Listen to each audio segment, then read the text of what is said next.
بسم اللہ الرحمن الرحیم۔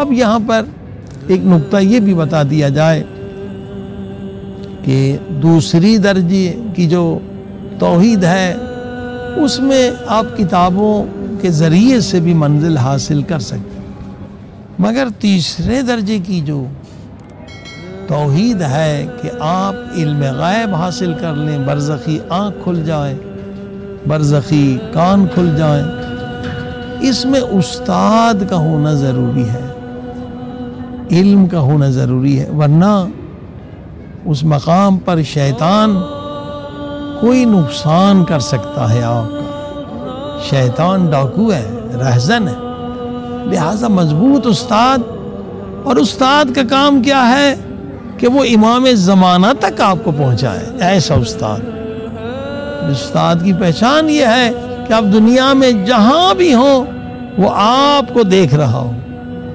آپ کے اعمال سے باخبر ہو۔ ایسا استاد ڈھونڈنے میں اگر پوری عمر بھی گزر جائے اور مل جائے تو آپ بہت کامیاب ترین انسان، وہ سالوں کا سفر ایک رات میں کرا سکتا ہے، کیونکہ ہمیں رکاوٹوں کا پتہ نہیں کہ کس چیز کی وجہ سے ہم آگے پرواز نہیں کر پا رہے۔ استاد کے پاس کیونکہ علم غیب ہوتا ہے، وہ بتا سکتا ہے تمہارے اندر غصہ ہے، تمہارے اندر تکبر ہے، تمہارے اندر سمعہ ہے، یہ ساری بیماریاں یہ انشاءاللہ بیان ہوں گی کہ کتنی بیماریاں استاد کی وجہ سے۔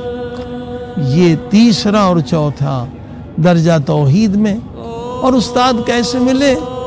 وہ توسل اہل بیت، وہ بھی اہل بیت کے در سے ملے گا۔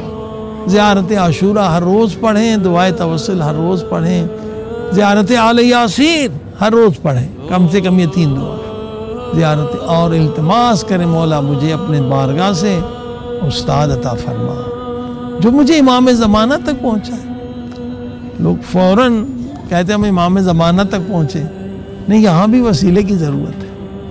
فوراً امام زمانہ تک پہنچنا مشکل ہے، ہمیں ایک استاد چاہیے جو ہمارے نفس کو پاک کرے، ہمارے باطن کو پاک کرے، رکاوٹوں کو دور کرے، تاکہ ہم امام زمانہ تک پہنچے، اور پھر امام زمانہ کے ذریعے سے ہم خدا تک پہنچے۔ وہ جو اسماء کی تجلیاں ہیں اس تک پہنچنے کے لیے امام زمانہ کی رہنمائی ضروری ہے کہ امام زمانہ ہماری مدد کرے۔